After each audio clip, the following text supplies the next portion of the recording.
I still remember the sound her heels made when she walked into the funeral hall sharp, confident, already counting the money she thought she'd inherited. My sister always walked like that when she believed the world belonged to her. That day, she strutted past me as if I were one of the floral arrangements. Silent, decorative, irrelevant. She didn't know she was walking straight into the trap I'd built. Back then, before the rot surfaced, she was the pretty one, the charming one, the one who could tilt her head and make anyone, men, women, God himself, lean closer. I used to admire her. I used to trust her. I used to think she loved me. That was before she set her sights on Daniel. He was my husband, my safe place, my steady ground. He called me his anchor. He told me he didn't need storms. He needed calm. But hurricanes are seductive, and my sister always knew how to be one.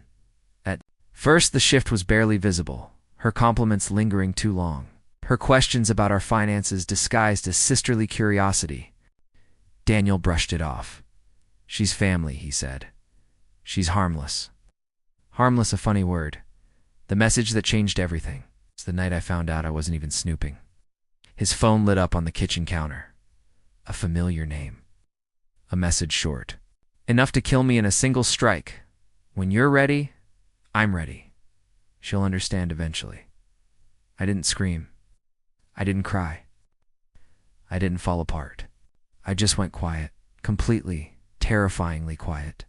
Silence is underrated. People mistake it for weakness. But silence is where plans are born. The shift inside me. I didn't confront him. Didn't confront her. Motion is a luxury I no longer allow. Myself. Instead, I observed, noticed the secret glances, the sudden excuses, the way his guilt made him generous and her greed made her bold. She didn't want him, not really. She wanted what he represented, his name, his influence, his $400 million empire. I knew my sister. But she never truly knew me, not the patient part, not the calculating part, not the part that learned to weaponize betrayal instead of drown in it, the plan. Daniel wasn't an idiot, just a man who believed in the wrong woman. I didn't have to twist him. I only had to tell him the truth, calmly, factually, without accusation. The shock on his face did the rest. He filed for divorce the next week. 3 weeks later, he married her. People called it scandalous, called it necessary. Because 2 months before that, I sat beside him in the lawyer's office. I watched him sign a will so airtight, so elegantly crafted, it felt like art. Everything, every dollar, every property, every stock was moved into a trust. And I was named executive with one clause. In the event of my death, my estate will be donated entirely to the Children's Heart Foundation. Daniel had a heart murmur since childhood. He said it felt right. Died unexpectedly 5 days after marrying her. His heart finally failed him, but his signature lived on.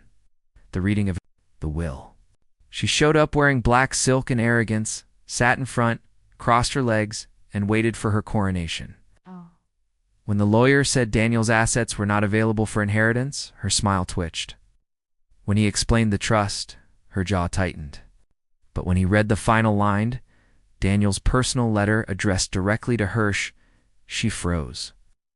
To the woman who mistook my love for wealth, may you learn the difference. Silence. Pure, crystalline silence. Then her face shattered. That's impossible, she whispered. I'm his wife. Yes, I said softly. And I was his legacy. She looked at me then, really looked. For the first time she understood. I had never tried to win. I'd only waited for her to lose. After the fall, she left the room trembling, dragging her pride behind her like a torn veil. Reporters followed. The story spread fast. Gold digger wife receives nothing. Husband leaves fortune to charity. Sister named executive. People called it poetic justice, karma. But it wasn't karma. It was me. I don't feel guilty. I don't feel triumphant. I feel relieved, as if I finally stepped out of a burning house I pretended wasn't on fire. My sister married my husband for money. She buried him expecting riches. She walked into that will reading believing she'd won, but she forgot.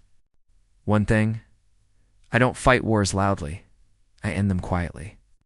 And this one ended the moment she underestimated me.